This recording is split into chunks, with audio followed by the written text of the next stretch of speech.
서울 아파트 전세 매물 15,243건. 1년 전보다 45% 사라졌고 3년 전이랑 비교하면 62%가 증발했습니다. 전세라는 제도가 죽어가고 있어요.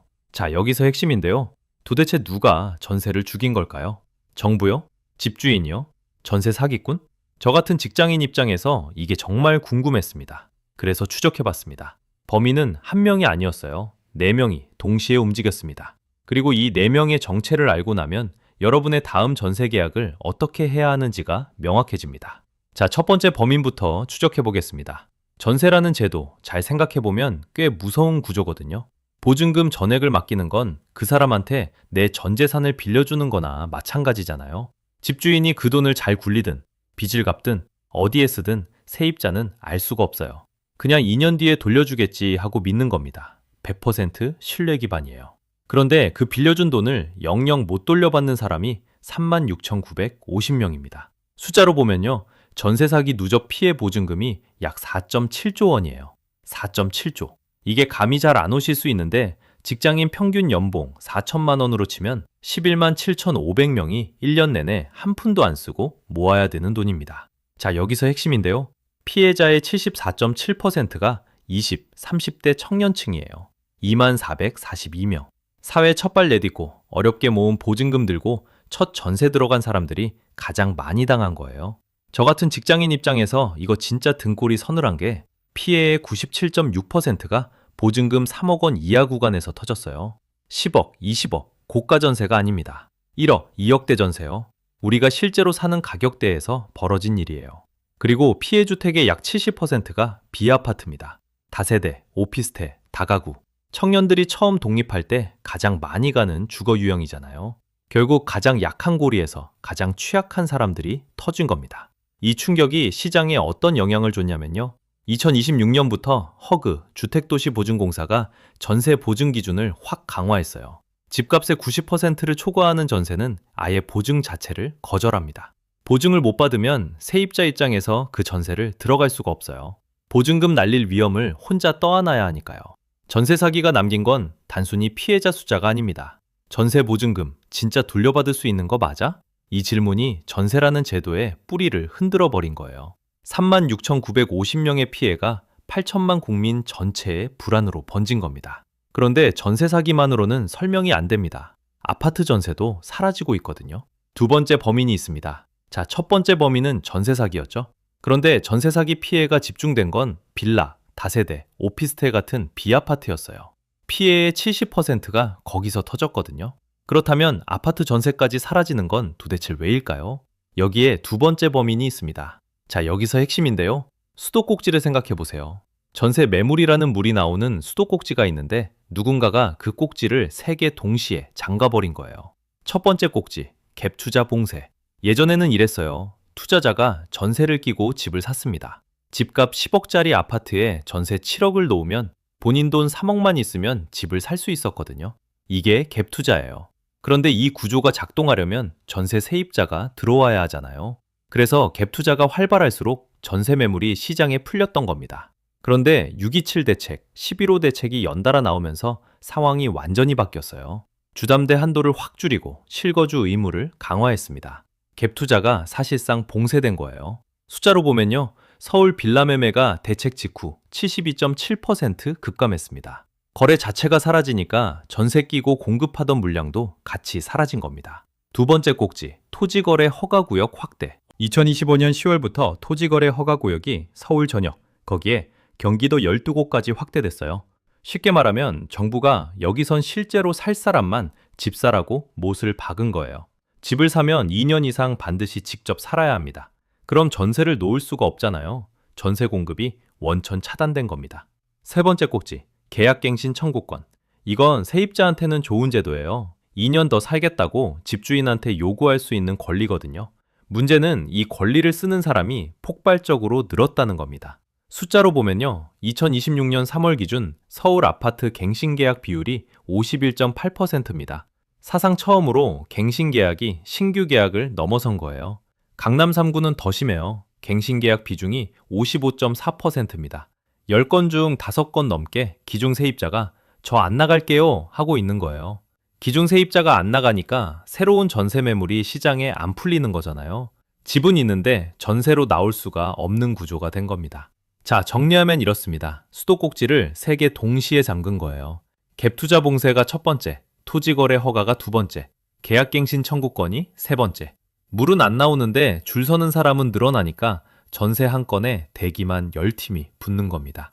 보통 주제가 풀리면 해결될 거라고 생각하시죠? 그런데 세 번째 범인을 보면 주제 해제만으로는 안 됩니다. 보통 여기까지 들으면 이렇게 생각하시거든요. 주제가 문제면 주제를 풀면 되지 않나? 맞아요. 상식적으로는 그렇죠. 그런데 세 번째 범인을 보면 주제를 푸는 것만으로는 절대 해결이 안 됩니다. 왜냐하면 집 자체가 없어요. 숫자로 보면요. 전국 아파트 착공 물량, 그러니까 실제로 삽을 뜨고 짓기 시작한 물량이 2017년부터 2021년까지 연평균 52만 가구였어요. 그런데 2023년에 24만 가구로 반토막이 났습니다. 52만에서 24만, 절반이 사라진 거예요. 자, 여기서 핵심인데요. 착공이 줄었다는 건 3에서 5년 뒤에 입주할 집이 없다는 뜻이에요. 아파트는 오늘 짓기 시작해서 내일 들어가는 게 아니잖아요. 설계하고, 인허가 받고, 공사하고 최소 3년에서 5년이 걸립니다. 식당에 비유하면 이해가 빨라요. 손님이 밀려드는데 주방에서 불을 꺼버린 거예요. 지금 다시 불을 켜도 음식이 나오려면 3, 5년은 걸립니다. 그 사이에 줄 선 사람들은 어떻게 되겠어요? 배고픈 채로 기다리든지 아니면 옆에 더 비싼 가게로 가야 하는 거예요. 실제로 벌어지고 있는 일을 보면요. 2026년 서울 아파트 입주 물량이 약 16,000, 24,000 가구입니다.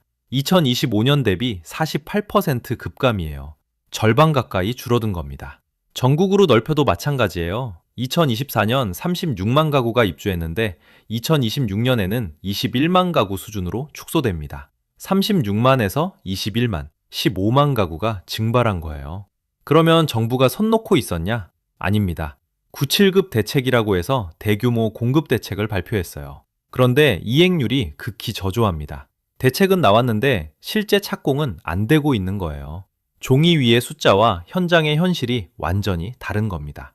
결국 이게 시간차 함정이에요. 오늘 당장 모든 규제를 풀고 건설사한테 마음껏 지어라 해도 2028년까지는 공급 부족이 확정입니다. 3, 5년이라는 물리적 시간은 정책으로 줄일 수가 없거든요. 여기까지 들으면 전세 사기, 규제, 공급 부족, 범인이 3명이죠. 그런데 마지막 네 번째 범인이 있습니다. 이게 제일 무섭습니다. 마지막 범인입니다. 그리고 솔직히 이게 제일 무섭습니다. 전세 사기가 신뢰를 부쉈고 규제가 공급을 막았고 착공 부진이 물리적 물량을 없앴잖아요. 그런데 이 세 가지가 전부 해결된다고 해도 전세가 돌아올 수 없는 이유가 하나 더 있어요. 집주인이 전세를 버렸습니다. 집주인 입장에서 생각해 보세요. 예전에는 전세 보증 군기점 받아서 뭘 했냐면 또 다른 집을 샀어요. 갭 투자죠. 전세 끼고 집 사서 시세 차익 노리는 구조. 그때는 전세 보증금이 곧 투자 자금이었으니까 집주인도 전세를 좋아했거든요. 근데 지금은요? 갭 투자는 사실상 봉쇄됐고 보증금 3억을 2년간 묶어두는 것보다 주식이나 코인 같은 유동자산에 넣는 게 훨씬 유리해요. 월세로 매달 150만 원씩 받으면서 나머지 여유 자금은 주식에 넣는 거죠. 전세 보증금을 묶어둘 이유가 사라진 겁니다. 자, 여기서 핵심인데요. 이 변화를 가속시킨 게 고령화입니다. 숫자로 보면요. 2025년 기준 65세 이상 고령 인구 비율이 20.3%를 돌파했어요. 초고령 사회에 진입한 겁니다. 2017년에 14.2%였거든요. 8년 만에 6%포인트가 뛴 거예요. 그리고 종부세 납부자, 그러니까 집을 가진 사람들 중에서 60세 이상이 51.2%입니다. 집주인의 절반 이상이 은퇴했거나 은퇴를 앞둔 세대라는 뜻이에요. 은퇴한 집주인한테 전세 보증금은 그냥 통장에 잠자는 돈이에요. 반면에 월세는 매달 통장에 꽂히는 현금이잖아요. 연금 받고 월세 받고 이렇게 매월 현금 흐름을 만드는 게 생존의 문제인 거예요. 2년 뒤에 한꺼번에 돌려줘야 하는 전세보다 매달 150만 원이 들어오는 월세가 압도적으로 유리한 거죠. 그래서 시장이 어떻게 바뀌었냐면요. 2026년 1월 기준 신규 임대차 계약 중 월세 비중이 52.0%입니다. 전년에 47.1%였는데 1년 만에 역전해버렸어요. 2026년 서울 아파트 신규 입주 물량 중에서도 60%가 월세 계약으로 시작했습니다. 새 아파트가 나와도 전세가 아니라 월세로 나오는 거예요. 이건 일시적인 현상이 아닙니다. 고령 인구는 매년 늘어나고 갭 투자 시대는 끝났고 집주인의 투자 선택지는 다양해졌어요. 전세를 선호할 구조적 이유 자체가 사라진 거예요. 전세가 싸지면 다시 돌아올 거라고요? 돌아올 주체가 없습니다. 자, 여기서 핵심인데요. 4명의 범인을 추적해봤더니 결국 진짜 범인은 따로 있었습니다. 자, 정리해보면 이렇습니다. 4명의 범인을 추적했어요. 전세 사기가 신뢰를 부쉈고 규제가 공급을 틀어막았고 착공 부진이 물리적 물량을 없앴고 고령화와 투자 패러다임 전환이 집주인의 선택을 바꿔버렸습니다. 4명 모두 범인이 맞아요. 그런데 진짜 범인은 따로 있었습니다. 이 4가지가 동시에 맞물린 구조적 함정이 진짜 범인이에요. 전세 사기만 잡으면 될까요? 아닙니다. 규제만 풀면 될까요? 공급이 없는데요. 공급을 늘리면요. 집주인이 이미 월세를 선택했는데요. 어느 하나만 해결해서는 전세가 돌아올 수 없는 구조가 된 거예요. 범인이 4명이 아니라 4명이 동시에 움직이는 시스템 자체가 범인이었던 겁니다. 그러면 저 같은 직장인은 어떻게 해야 하냐? 다음 계약 앞에서 반드시 체크해야 할 3가지가 있습니다. 1번, 전세보증보험 가입 가능 여부 확인. 허그 기준으로 집값의 90%를 초과하는 전세는 보증 자체가 거절돼요. 내가 들어가려는 전세가 보증 가능한 물건인지 계약서 쓰기 전에 반드시 확인하세요.